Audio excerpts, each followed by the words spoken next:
Welcome to ClickerBait. This is a show where we talk all about the Last of Us HBO show, which is a little over halfway done now. Yeah, we have jumped the hill, the middle hill. I don't know. There's the word or the saying I'm trying. We're over the hump. There we go.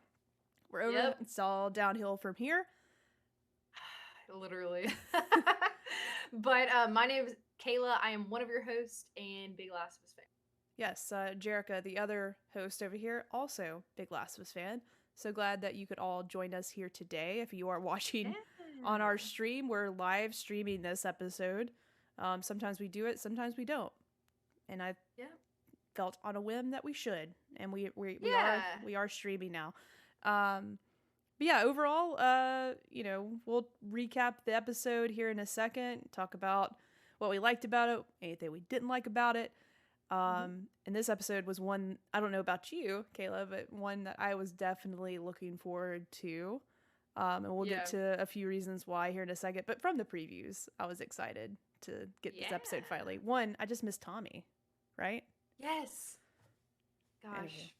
They couldn't have cast a more perfect person. Yes. I think he's perfect, honestly. Honestly, a lot of the casting choices really shone through on this episode. Oh, yeah. I think that they picked a lot of great options.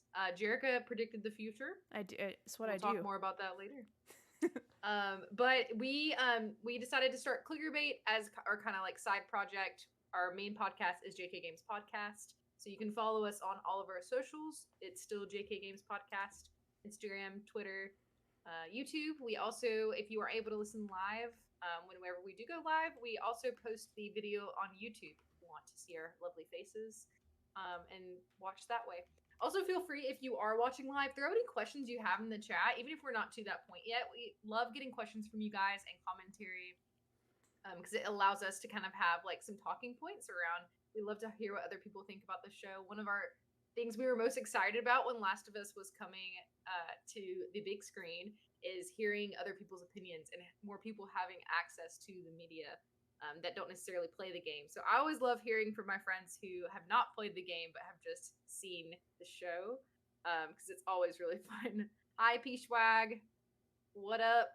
We're going to have you guys on for a recap soon too because that's our friends from Spotlight Games podcast. Yeah, we should definitely do like the season 1 recap. Like beginning to end, what do we think about it? That'd be a fun episode. That would be fun. They are also doing a dedicated Last of Us recap show, so you guys should check them out too. But yeah, that's what we're doing here. Follow us on those socials because you can also ask questions there if you aren't able to join live, and we will discuss. We've only got 3 left, Jerica. And Sunday's right around the corner. Like, we're basically there. Yeah, super exciting. But let's go ahead and dive in. I'm ready to just go ahead and dissect. Would you say you're ready to cross the river? Yeah. And see what's on the other side? See if we come out alive? The Death River. Yeah. If you will. My favorite types of rivers are the ones that involve death. Which I think could be technically any of them, right? Death on the Nile. Because we don't have gills. We're not fish. So it's easy to drown in a river. Okay. Well, so Jerica watched this episode on a tiny little TV in California. Well, it's Nintendo World. Let me clarify, I am an OLED person. My eyes are used to a certain level of fidelity. And this TV was large, but the color was way off. I don't know. I think I said I had to watch it on a little crappy TV. So I'm sorry if I. You didn't have your Dolby Atmos set up? No, I didn't. It was annoying, but definitely didn't want to miss this episode because I'm always on Twitter, so there was no way I could avoid spoilers, so we had to watch it. But yes, P-Swag said loves the season 1 recap idea. We'll be in touch. I love Heck that. Yeah, let's do it. But yeah, so we open up with 3 months later from the last episode. So some time has passed. I don't remember in the game. I'm sure there was a cut in the game as well. Yeah, this is where I'm sure it was filled with a lot of gameplay. Joel running around throwing bottles and bricks and listening to Ellie in her pun book telling jokes. But yeah, I did like where they they had some time to sort of automatically, it wasn't the next episode was going to be like the repercussions of what happened with Henry and Sam. So it, you know, gave us some time to sort of also understand, like, okay, after 3 months, the characters are in a little bit better spot, and we'll see that here in a little bit. Because I was expecting, like, Ellie to be a little bit more of a, not as upbeat as she's been. Since that last episode, I'm like, oh, that's really going to be a detriment to her, which, not saying she wasn't in this episode, but she definitely still had her spunky side. And, you know, because of the 3 months passing, I gave them some time for that information to soak in. So, yeah, for sure. So I like that they did the little jump. That's how we open. And then we happen upon this kind of like, you know, house that's off by itself. I think it's like a cabin. So they sneak in there, and they are, so you're following this man, and he walks into his home, and you see Joel is holding a gun to this lovely lady's head in her little rocking chair. She does not seem concerned. She does not give no a care in the world. So no, and so then Ellie's like, "Can I come down now?" And Ellie walks down the stairs. And, like, how did she get up there? Like, how did they sneak in? Like, did I miss that? I don't know. Ellie was just upstairs. I don't think they showed that. I think they climb up there from the outside. I hope so. No, I think they were waiting on like the husband to get back, and they were gonna scare them or something. But really, what they're trying to accomplish is just trying to figure out how to get to Jackson. Yep. And like, because they're lost, they are following the map, but like they don't know relative to where they are versus the map because they don't have any like signage to follow. I mean, I remember having to print off MapQuest pages just to get to Six Flags, okay? And it was just a very difficult thing. So I couldn't imagine.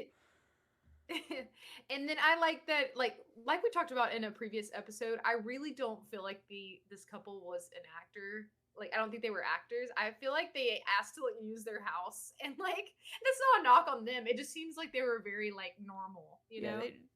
They were just like, whatever, okay. Yeah. P-Schwag in the chat said, really loved this scene. Did y'all notice Joel's little map trick nod from the game? Yes. About the husband needing to point to the same spot as the wife. I didn't notice that. I forgot about that in the game. Yeah, that's sort of how he figures out who's lying and who's telling the truth. Yeah. You know, they have to have the same answer. So I thought that was cool because Ellie picks up that trick in part 2. Oh, yeah, that's right. Yeah. She picks that up from Joel, so. It's true. Then we get our little death is past the river line. And they're just like, don't go over there. It's just death. Yeah. And I'm like, bring it on.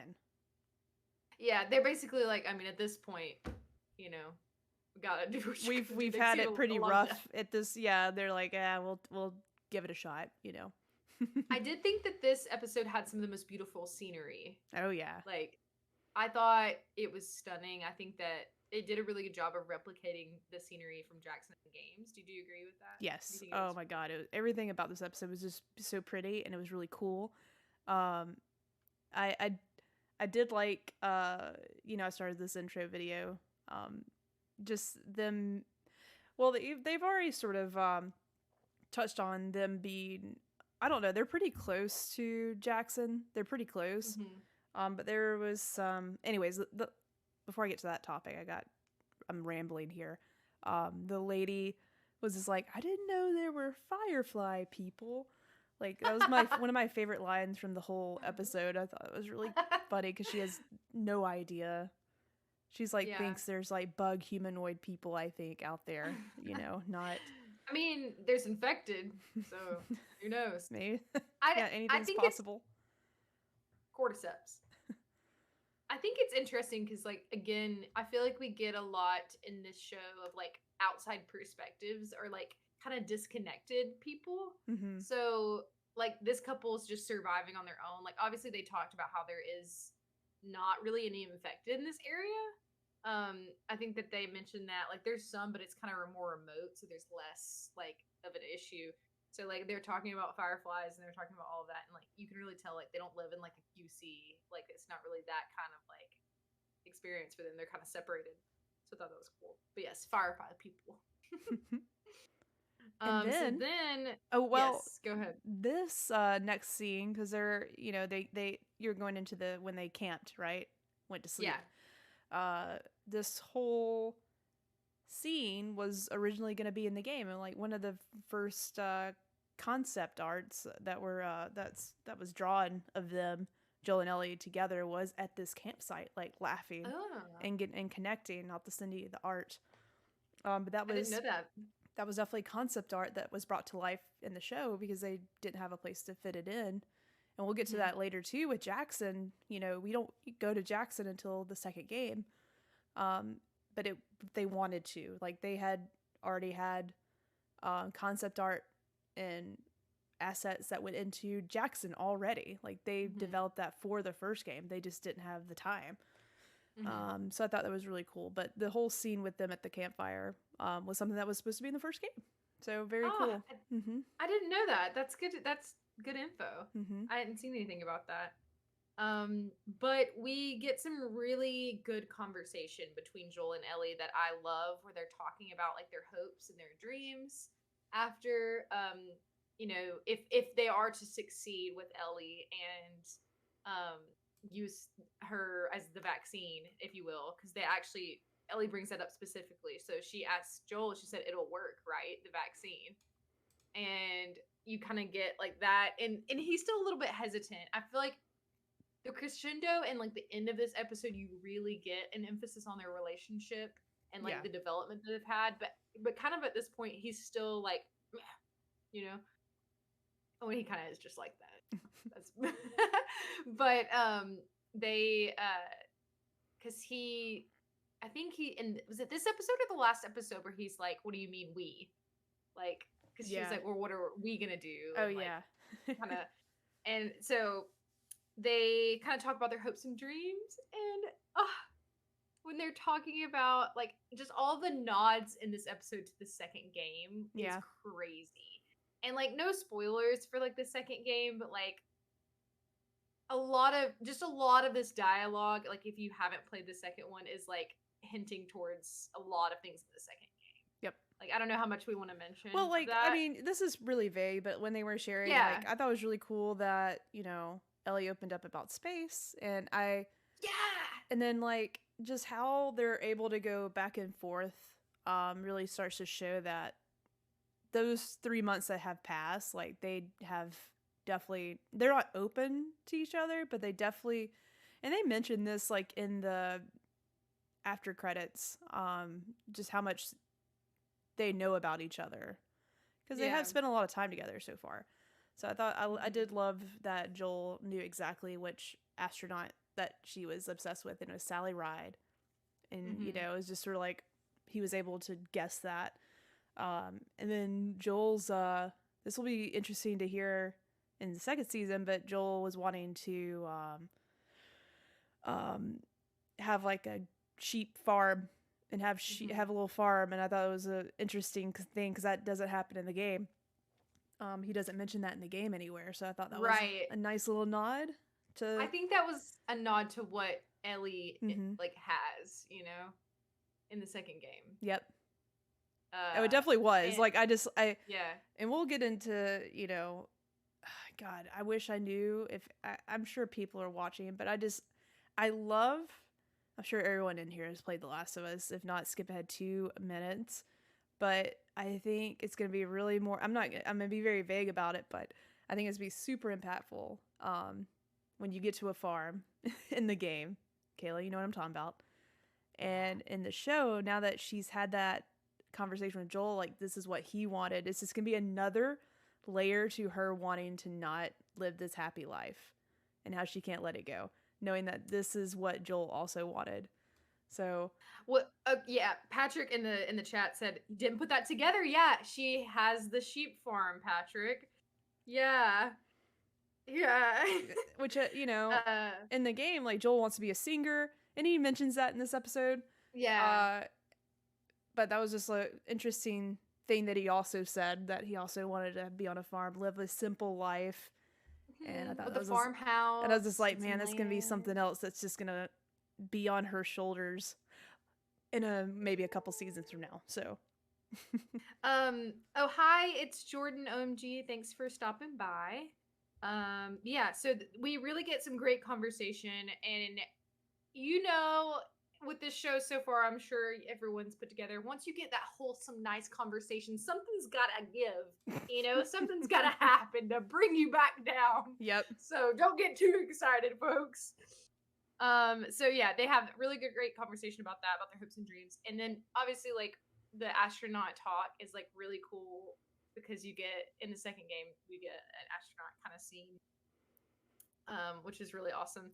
So lots of nods, lots of things for us who know foreshadowing, death and despair, sadness, it's all coming. Yes. But that's what you're here for. If you're watching The Last of Us, you like to be sad, so yeah, you gotta already know that coming in. But so Joel starts to show some hope, which is the name of the game. That's part of what's happening. Like you can tell, like the difference between their conversations when they first start this journey versus now. You can tell that he's started to be more hopeful. The way that he's talking about the fireflies and talking about Ellie and the disease and like her potentially being some sort of vaccine, or at least he's showing Ellie that he has hope. Don't know exactly what he's believing. So they are going along, and you do notice the first kind of bit of Joel having what almost seems like a panic or anxiety attack, which that does happen. Does that happen in the game? No, it does not. It's also another thing I love they've added to the show, which they haven't been able to do because, I mean, you play as Joel, and it's really hard to like get that kind of in. I'm not a writer for games, so I don't know how that works, but it's really hard to replicate that, like when you are making choices in a game and like trying to figure out like what your Joel would do. But in the show, like it's Joel, he's living and breathing, and he's this character now. So of course he has PTSD. He has reactions, and it's like hurting him. Like he's terrified of being with Ellie. Like he's so scared that something bad's gonna happen to her, and it's crippling for him. And it's so sad. It's so sad. It is really sad. So we get our first moment of that, I think, when they're leaving the house, and going on their journey. But so then they stumble upon these horseback bandits that are super cool. Yeah, I was like, ooh, super cool. Are these Jacksonites? Is that what they Jacksonites? I didn't know at first. I wasn't sure. I didn't know either. I was like, So they're talking, and like the bandit little rider things look so cool. They've got masks on. So then we have a really cool scene that I liked where they have the dog smell both of them to see if they are infected. I was like, and Joel doesn't know what the dog's gonna do, and neither did I. was like, oh shit. And I was like, oh no, we're gonna have to see a dog death scene. I'm not prepared for this. But Joel freezes, and you can tell that he freezes, and he brings this up later. But the dog loves Ellie, and it's a really sweet moment. And it was so such a. She doesn't we could all, like, as viewers, I'm sure all of us were like holding our breath, like with Joel, just like. And then like they're playing, and it's like, oh, cool. The dog can't smell Ellie's infection, previous infection, or whatever it's called. So yeah. So then we get to see our first peek at Maria. And she is with the bandit group, and she recognizes, because like Joel is just she's saying, played by Tara from True Blood, which is awesome, and it's weird not to hear her with her accent. I don't know if there's any True Blood fans out there, but it's pretty cool to see that actress. I don't know if you should go back and watch it. It's definitely not as cool anymore, and a lot of probably like, oh, this is so lame. I'm like Twilight, I love vampire stuff. So. Well, you might like it. I love Vampire Diaries and all that. Okay, yeah, you probably would like it then. Yeah, I like cheesy, like yes, it's very cheesy. So she recognizes, seems to understand what Joel's looking for. We don't know who she is yet, but she asks like, who are what's you? Your name? Yeah, Joel. And so they take them to Jackson, and we get to see Jackson. Jackson, it's really pretty. What's that song? Is that a Johnny Cash song, right? We're going to Jackson. That's not copyright. Yeah, great. So it looks great. Sookie. Peachwags said really wanted Yeah. her to name drop That's Suki how. Stackhouse. Sookie. Suki. Sookie. Nice. So yeah, we get to see them, Tommy and Joel reunited, and I loved how feel he yelled his name. Was so felt with just like, ugh. He's Pedro been Pascal is just so longing good. to find his brother, Tommy. Like just how he Yeah. like it was just so good. It was so good, and I feel like this reunion really sets a precedent for how Joel's going to be the rest of the episode. I think that he, they talk about this in the after the episode as well, like, and I think that Tommy may bring it up to Joel, is like Joel felt like he had to rescue Tommy, but Tommy's chilling. Tommy is good. That's the thing. Like, so Joel came all this way with this purpose of saving him and making sure he was okay. And it turns out that he's doing great. He is married to Maria. They've got a baby on the way, which is new. That's not in the game. Yeah, How I think much it adds more interesting layers. will this affect things? Like, Yeah, think about all the things down the road, Kayla. Now that there's a child involved in his life. yeah. Ooh, I love that Maria and Tommy are being just like really like, especially Maria is being, just fleshed out a little bit more. Yeah, And really can see what kind of leader she is, because I feel like in the games I wish I had, well, in part 2 mainly, that we got to hang out and know Maria more as a leader, and like, I agree. where'd she come from, what's her backstory. And I love that, I might be getting ahead of our conversation, but I loved immediately like how she has a pretty academic background, and she was like a politician or something, I can't remember. She was a district attorney. Yeah. So she's a very smart woman, that's obviously still super smart in the apocalypse, because has this town that's thriving and living a very normal situation in the middle of chaos. So it was just cool to see her character have more layers like that. It's gonna definitely have a larger impact in season 2 with her. Yeah. But anyway, I think that they really fleshed her out really well. Yeah. Where were we at? Meaning, just so their reunion. Okay. I was like, no, but I totally agree. I think that I'm really glad that she gets more attention and like more fleshing out. I think that it makes sense that they would do that in a show, and it kind of gives Ellie a maternal figure that she hasn't had. Yep.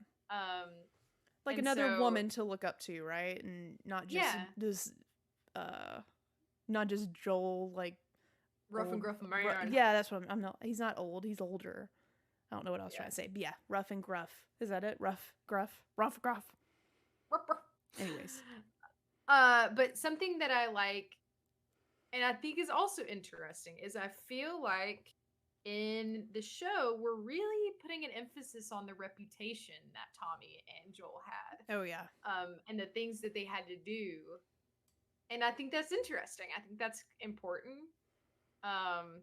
But one quote that I wrote down is, "A bad reputation doesn't mean you're bad." Yeah. So I thought that was a good quote. I don't remember who said that. Maybe Maria? I think so.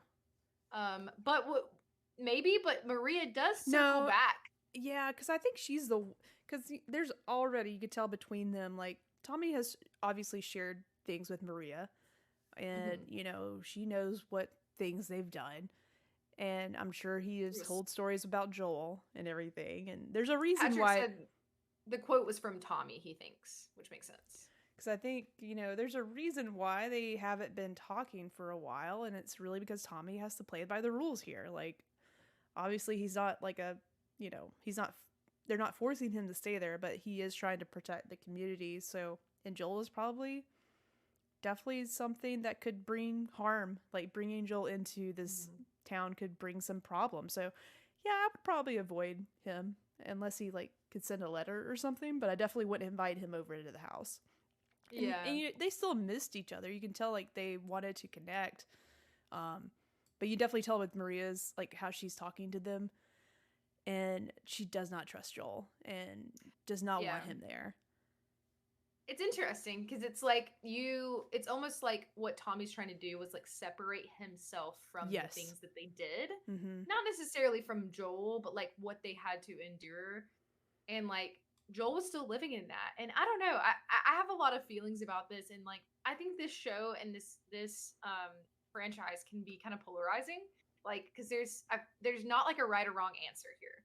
You know, like what Tommy's doing makes sense, and like I'm sure he has a lot of like trauma attached to the things that they've done.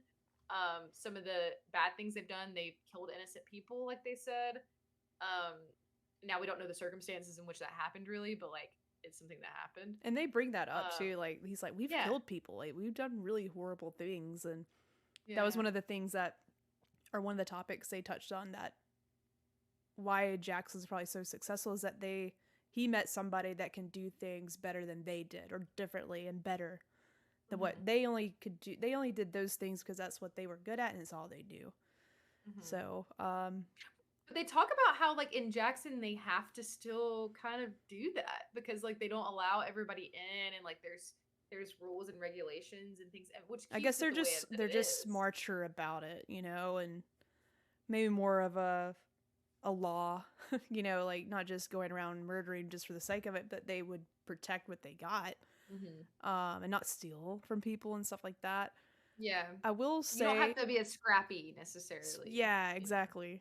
I did like you mentioned that, Maria is pregnant, like Tommy's having a kid, and I'm like, oh man, that's new.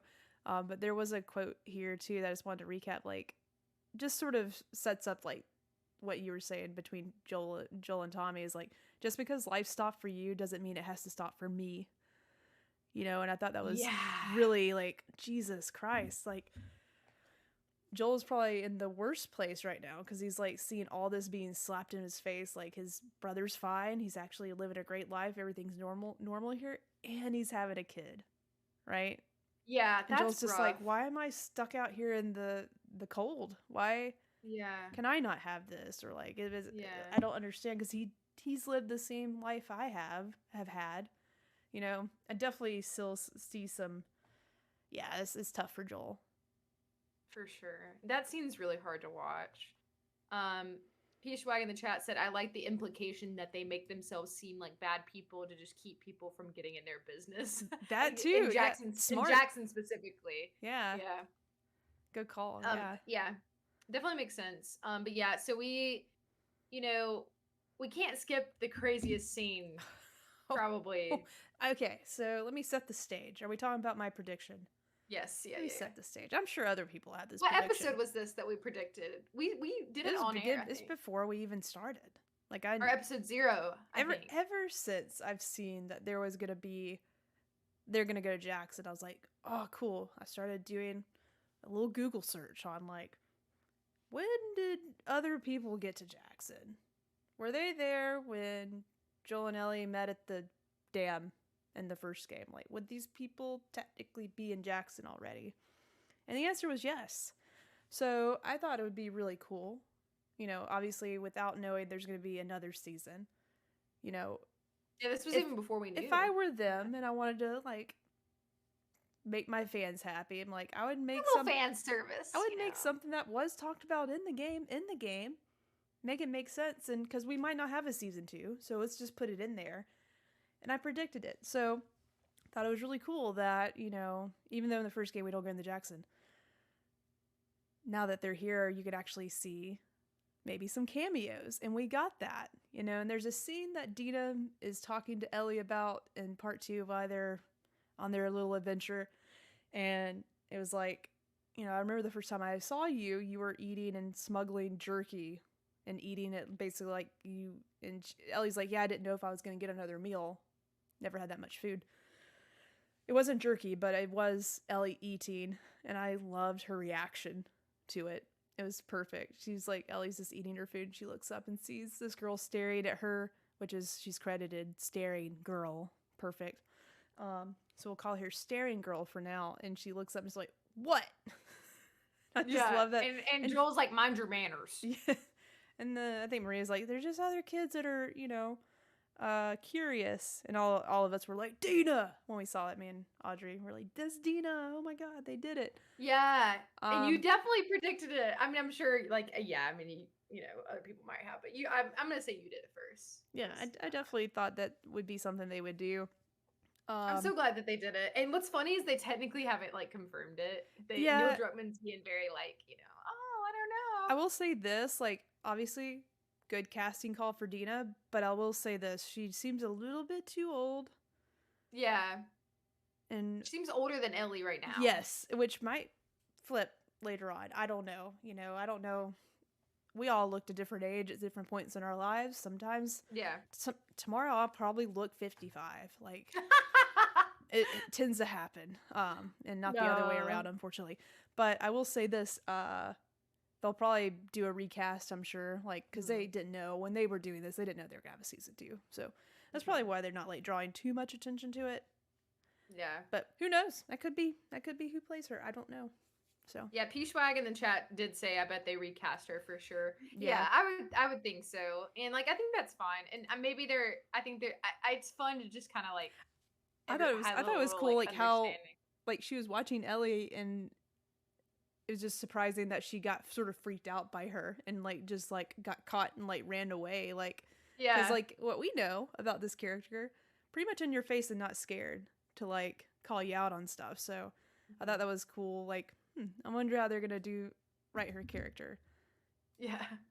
And then we kind of, you know, we have a little meeting at the table where Joel looks at Tommy and it's like, can it just be between family? And he's like, well, Maria is family. And I thought that was really funny. Yeah. Because he was trying to be like, okay, get out of here, Maria. And also Ellie was like, the whole time with them, you know, conversing before they, you know, break away or whatever. Like, Ellie's like almost defending what they've been doing. Like, I thought that was pretty interesting, just like how much she's like, she also doesn't trust nobody, which is understandable. But I do like, you know, how she's sort of like standing up for Joel, or at least standing up for what they have been doing. Yeah. I think at this point she does trust Joel, though, based off of some of the stuff that's going on. Well, I would say not trust like, she does not trust Jackson. Yeah. Even though it feels super safe. Like, Joel is the only person she trusts. And we get to some good dialogue between her and Maria later that, you know, touch on that. Yeah. Mm-hmm. And then I love how they, when Joel says, so y'all are communist. Yeah, I know, right? and Tommy's like, no. And Maria goes, well, it's a commune, so we are. I was like, technically. I thought that was so funny. But yeah, that was just funny dialogue. And then, Jerica, we meet Shimmer. Also another cameo. Hopefully they don't recast Shimmer. I hope Shimmer is a grown horse in the next episode. I don't know how long it takes horses to get older. Kayla, how long? A while. Dang it. Horses live to be like 30. Well, that horse is going to be recast. But it was nice to see baby Shimmer. Yeah. I've seen a lot of like memes and stuff, and it's really cute. I bet. But yeah. So yeah, we get to meet the little baby horsey. And then kind of just see more of how they survive. Okay, I would love a farming sim Last of Us Jackson. Like, farming sim, like city builder Jackson. Let's go. I will play that right now. Like, I just want little sheep. Yeah, I just want to help the town survive. I need that game. Let's go. Wouldn't that be fun? Like a survival, like, heck yeah. That would be so much fun. Stardew Valley, but Jackson. Yeah, I'd play it. Yeah. And then you have to defend your, like, town from the infected and, like, bandits and stuff. So much fun. It's probably going to be the multiplayer game. Ooh, yeah. That'd be cool. But can I also have farming in there? Maybe we have our own Jackson, our own commune, so we have to protect. So we also get to, like, the private conversation with Joel and Tommy, and Joel lies to Tommy at first about who Ellie is. And I think that's interesting. And also lies about what happened to Tess. Does not tell him. He's like, yeah, she's fine. I was like, oh. So I think that's interesting. And Joel asked Tommy to go with him to Colorado. And Tommy declines, and they go into the dialogue we were talking about earlier, kind of about like, Tommy's not going anywhere. Like, this is where he wants to be, started a family. And yeah, the quote comes up that you mentioned earlier, which is like, the life not stopping. Rough.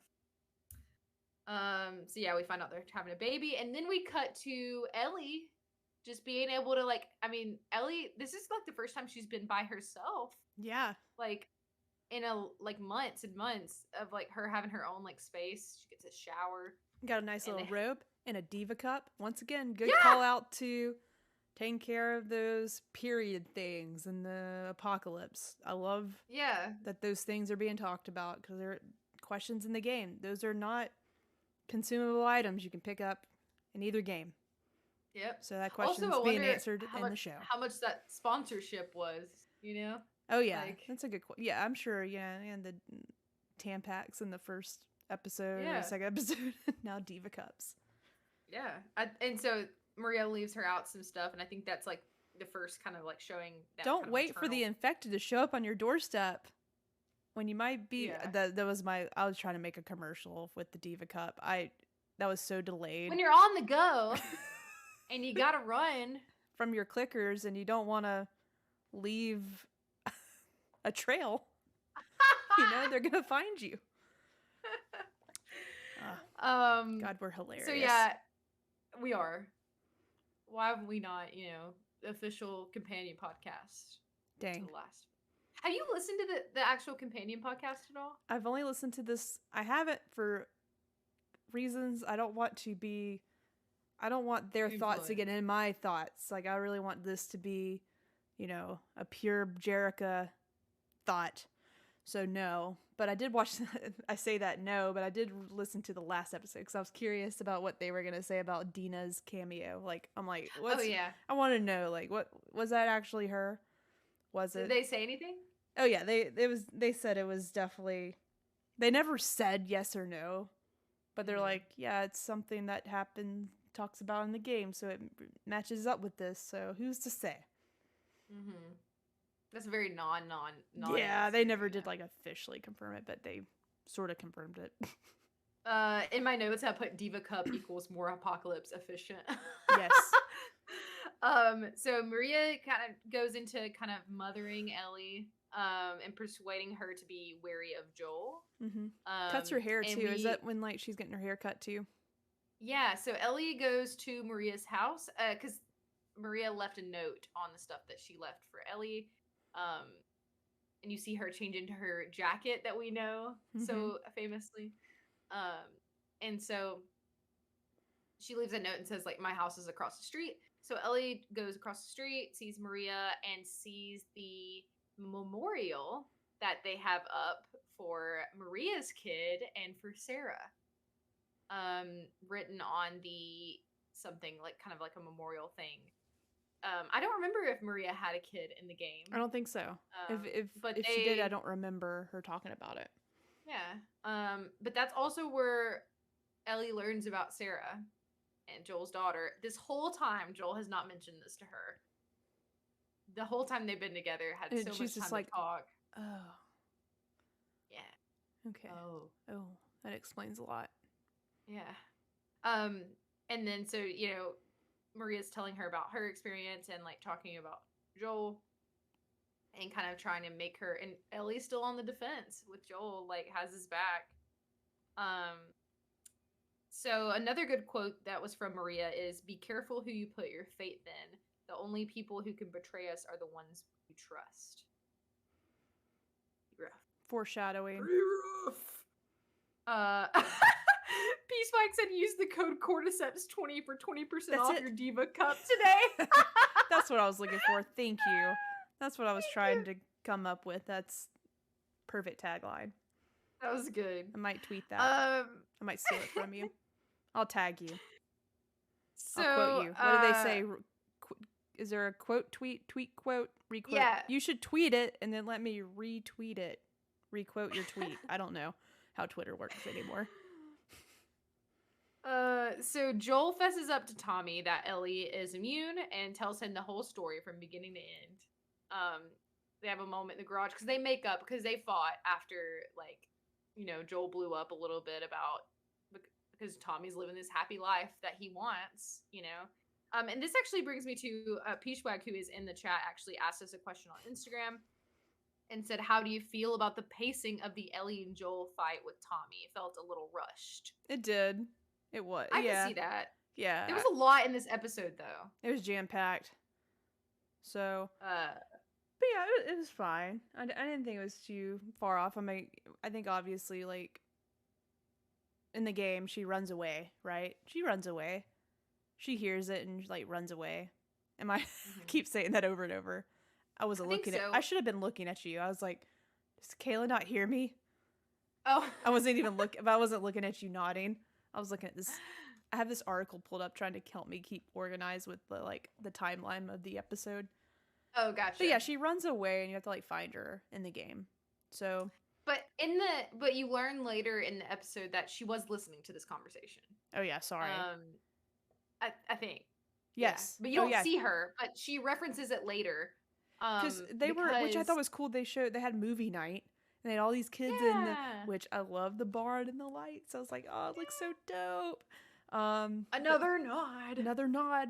But then there was like, it was just so cool to see this town, like, just having normal days. I thought that was really cool. I love that they're showing that and make you feel like, oh, this is definitely, there are safe places in this world. Yeah. And this might be one you might want to stay in, or do we not trust it? Like, you know, we've sort of been trained in some, if I think not comparing this to The Walking Dead, but, you know, similar shows. Oh, yeah. It's almost too good to be true. I'm sure some people are watching this and thinking, hope there's not like something deeper here and it's not as nice as we think it is. But I did think that was cool, just like how much they're showing of the town and stuff, and seeing them have movie night. I really wanted a sim game the whole time. I was like, dang, I could take care of these sheep. I could greenhouses. Characters. I saw the greenhouses at one point. You saw the greenhouses? Yes. I was like, oh, that was just like literally Ellie coming out of the house, like walking around, right? Let me get in there and pull some weeds. It was awesome. Anyway, so we get the scene where Joel is fessing up to everything to Tommy. I was a little afraid he wasn't going to believe him for a minute. Yeah. And so essentially he explains that he's become weak with love and how he feels for her. And his voice, the whole scene. Like he also can, to that point, I think he's just physically tired, though, too. He's older in the show than he is in the game. So, like, it's a lot weighing on him. And then on top of that, what's the quote? It's just like, he gets so emotional and teary-eyed. It was so sad. Yeah, I don't have the quote. I have it pulled up. I thought you had it. Okay. Yeah. No, I don't. So, like, he starts, sharing, how he's feeling. He's terrified. He thinks Ellie's gonna die if she continues with him. Just like he felt Sarah. He's having nightmares. And, like, he says, I'm failing in my sleep. It's all I do. It's all I've ever done is fail her again and again. And I'm just like, good God. Because, like, not that I have dreams like that, but I do relate to having dreams where I always, like, I can wake up and I'm not in the right spot. Or I feel like it's just, like, like, I don't know. It's definitely a different correlation. But, we wake up and you can't find something. Or you wake up and you can't talk. Yeah. Just, like, this sort of, like, freezing, you're stuck in this point. And I feel like that is like a similar dream that he's constantly having. Like, he's just always dreaming about freezing up and failing and his daughter probably dying over and over. So Mans needs therapy. For sure. Peachwag in the chat said, yeah, for me it just felt like within a 5-minute span we got Joel asking Tommy to take her, Joel and Ellie fighting, and then reconciling to go the next morning. Okay, I kind of see what you're saying, and we're about to get into more of that. Felt like Ellie's disappointment didn't get to land because of that as much in the game. I definitely can, because they would have. That's where they missed with her, like, running away and, like, literally wanting to remove herself from the scenario. Yeah. I don't know what could have. I would have liked. Yeah, I definitely think there should have been. I'm just so when I watch sometimes, little things like that just don't hit me. But then like that totally makes sense, and they could have added more to that just to make sure that I think it would have landed harder with Joel saying, "All right, come on, let's go. I'm gonna take you." I think that would have landed much harder if we could have seen Ellie sort of sit with the disappointment for a minute and then like build up a little bit more trust back to Joel, because he was about to just dump her. It'd been cool to hear why, or have them discuss why. Maybe they get to that at some point. I don't know. Maybe on the way there they talk a little bit more, potentially. Wait, no, never mind. No, I forgot how the episode is. I was just like, wait, there's no more talking. No, I mean, okay, so like there's so much in this episode, and so like I guess they were just trying to decide where to sacrifice and where not to. So I can see how that would feel a little bit discombobulated. I definitely agree with it though. Yeah, I wish there was a little bit more time for them to make up. But yeah, so essentially this scene is probably one of the best scenes in the show, or in the episode at least, with him getting very emotional about like he just can't do this anymore, and now he feels like he's gonna fail her, and how he has major PTSD. This man needs therapy immediately. So yeah, he asked Tommy to take her to the Fireflies because he's scared, and Tommy agrees and says that he will, right? I think so at first. Yeah. It takes some convincing, but then we cut to Joel going to find Ellie at her room, and I love how they talk about in the after credits kind of like discussion how they were Joel and Ellie were so or Pedro and Bella Ramsey were so worried about doing this scene because it's so iconic. Yeah.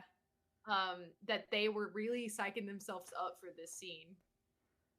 I thought they did fantastic. I thought it was a great scene. It was good, and they even kept like you learn with the little you learn from this. I get confused, but this like I said, I listened to one episode of the official podcast, and they talked about this scene and how cool it was. Is because the line of dialogue, Troy Baker and Ashley Johnson, voices of the characters in the game, they were actually really struggling with this bit too. Like they were struggling with this and it wasn't hitting right, and they were like literally had to take like a 15-minute break and come back. In the first take, like there was like a shove that Ashley just did that wasn't on script. She just did it, and you see her shoving him, and then there's a piece of dialogue like specifically where she says effing. What'd she say? Effing leave me. Everyone's always, it's just the placement of the F word is not in the right spot, but that is how Ashley Johnson said it, and with the emotion she said it. Because like they described it in the podcast, like when people are emotionally talking, they don't make sense sometimes. The words don't make sense, and so they kept that dialogue the same because that was just Ashley just acting and off script. So that's there cool. Is everyone fucking except for you. There we go. Because it doesn't make you read that and you're like, it's not the right placement of that word. Correct. But I thought it's cool, and then they kept that the same in the show. So I love that they did that. I didn't realize that was like kind of improv, or like, in the that's really cool. The shove was in that line was Ashley Johnson. P-Schwag in the chat said, yeah, another part of it that made it land better in the game is Tommy didn't want to do it at first, but once he sees Joel interact with her after the dam, he understands the reason Joel needs him to do this is because he doesn't want to lose another daughter. So Tommy steps in as a brother to help him go through not go through that pain again. Yeah. Also, when we saw the dam, I just thought about the scenes in the game and how hard that kind of like area is where you have to like do all the puzzles. Yeah. And I was like, we got to skip all that. That's Thank fine. God. No jumping on pallets floating in the water. Yeah. Him pushing her on the like pallets raft and stuff. So yeah, and then we get the, scenes so good. Probably, this one's actually probably my favorite in the show or the episode. But the one with Joel and Tommy is pretty good. Mm-hmm. But Joel says you have no idea what loss is. Which triggers Ellie because she does. She's like, know what loss is. Let me correct you. Like, yeah. And so then we get what you guys were talking about. But Ellie tells Joel he makes her feel less afraid. But what he doesn't say is that she makes him more afraid. And they say that in the after credits. Mm. And I think that's a very good description of their relationship. Is she feels safe with him, but he feels scared with her. Yeah. And so Ugh. that's why we're in that situation. And she's upset because she heard like the conversation. But this I could see how this is kind of confusing or like quick, because pretty quickly he decides to take her and you don't really see that happen. It just kind of happens the next morning. And then we get into town and they see the empty firefly space, where there's monkeys but no giraffes. I was upset about that. Oh, it's not in this scene. It's not here yet. Oh, it's not? They're not there yet. Oh, okay. It's not the same one. I love that you thought that too, because a couple of my friends that have also played the games thought that too, and I know it's been a long time since you've played. Yeah, it has. They're like, oh no, did they not do the giraffes? And I'm like, it's coming. They're not there yet. Okay. They were just at the school, where they were supposed to meet the fireflies in this place, University of Colorado, I think, yeah. And they were just doing experiments, and that's why all the monkeys were running around. But something obviously happened because the fireflies have left and have retreated somewhere else. They find a mat and they sort of get an idea of like where to go next. Yeah, that was pretty cool. Yeah, and then which was just a lot of similar. They did it just looked right out of the game. Some of the scenes did, so I was like, cool. That was well done, and it happens really fast. Yeah. But yeah, that's good to know. For some reason, I thought this was the same space that happened, but it makes sense now. But yeah, so they run into a group that they quickly realize is not the fireflies. And that is where we get to the final scene of the episode. And I really am curious to hear your thoughts, Jerica, about how they did this. Because it's very different in the game, how it's done. So they are fighting this group, and a person stabs Joel, and he gets impaled, which is the same kind of thing that they do in the game. But it was a bat, right? In the show, like they got hit with a bat, and at the end of the baseball bat he got stabbed with it, which is a freak accident. Jesus, I've never seen that injury before.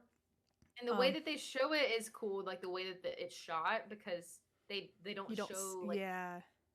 And so they kill the person, and then they pan to him just like impaled, and Ellie immediately going into helping mode. And so they managed to get him back on the horse, and this felt very much game-like, of like them like struggling to go on. And like Ellie's never dealt with any of this before. She doesn't know how to like help somebody. She's terrified. She's like, basically, and I feel like, I don't know if she says this here or she said it at some point, like, if you die, I die. Like, I rely on you so much. So she's terrified. And, Joel falls off the horse. And you asked me earlier before I get to that point, if I like the change. I definitely think it's fine. Any way that Joel was going to get injured, I was going to be fine with for the most part. Because the game, he takes a mighty big fall, which honestly, and they're having to make a lot of situations from the game adapted to real life, because it is, I know it's TV, but it's still like, it's Last of Us in real life, basically. And some things you're just not going to be able to like fall 10, I don't know, it's like 10 or 15 feet, falls a long way on that rebar in the game. And I just, sorry, I'm losing my voice. I just don't see them, that just wouldn't be realistic in the show.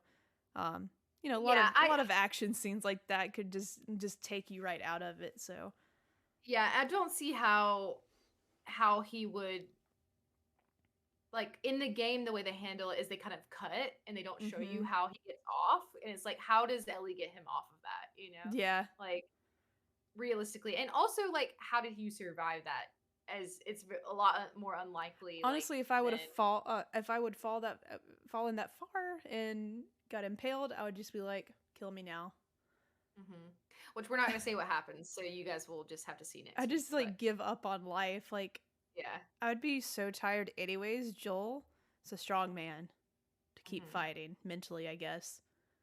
So yeah, we'll see what happens, but it definitely is, it's different. And so I wasn't really expecting it because it wasn't in the same location kind of like that I remembered. But so it kind of caught me off guard because I It kind was of forgot. fast. It moved. They got to that point really fast. So so yeah, next episode we got a little flash forward is going to be a flashback episode. I'm assuming for the whole episode, or at least the majority of it. I don't know. I hope so. That'd be great. And I'm so excited because we haven't really seen a lot of Ellie's day to day when she was in her school or this military school. And I like in the commercial for the next episode, the trailer for the next episode, they show her like in gym class and stuff. So it's gonna be cool to see like what her day to day was like before getting thrown into being a vaccine. Yeah, so. For sure. And like just for perspective for people watching that haven't played the game, like this whole episode is like DLC in the game, right? Yep. Like it's like extra. It's called Left content. Behind, and the name of the episode is Left Behind. So yeah, I think this is another episode that Neil Druckmann potentially directed. Can't remember. Patrick in the chat said, "But let me care for Daddy Pedro fighting for his life. I'd happily be his nurse." Oh, sexiest person in the episode. Maria. I'm leaning towards Maria. Yeah, I really liked her She's character. A baddie. Yeah, I loved her on the horse, the bandana covering the face, and then she's like, "Oh, I'm Maria. I'm District Attorney, pregnant. Yeah, it's great. That's a lot of amazing things in someone that's sexy.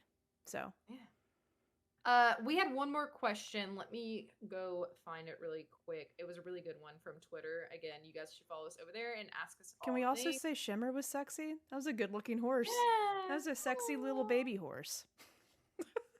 I hope it doesn't get recast, but it probably will because Kayla said horses don't grow up that fast. I know. I don't think so. How long does it take for a little baby horse to become a grown horse? I mean, probably like a couple of years. A grown, more sexy horse. I would say I think 4 or 5 years. Okay.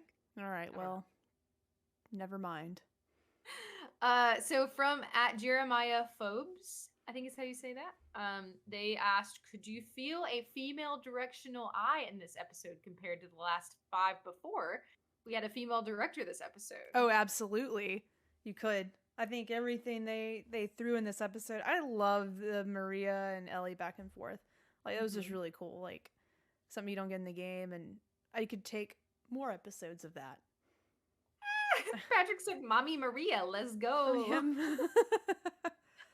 But yeah, so this person also said, the aching and longing and love did feel very lived in and maternal to me. I love Jasmila Zabank's work in this episode.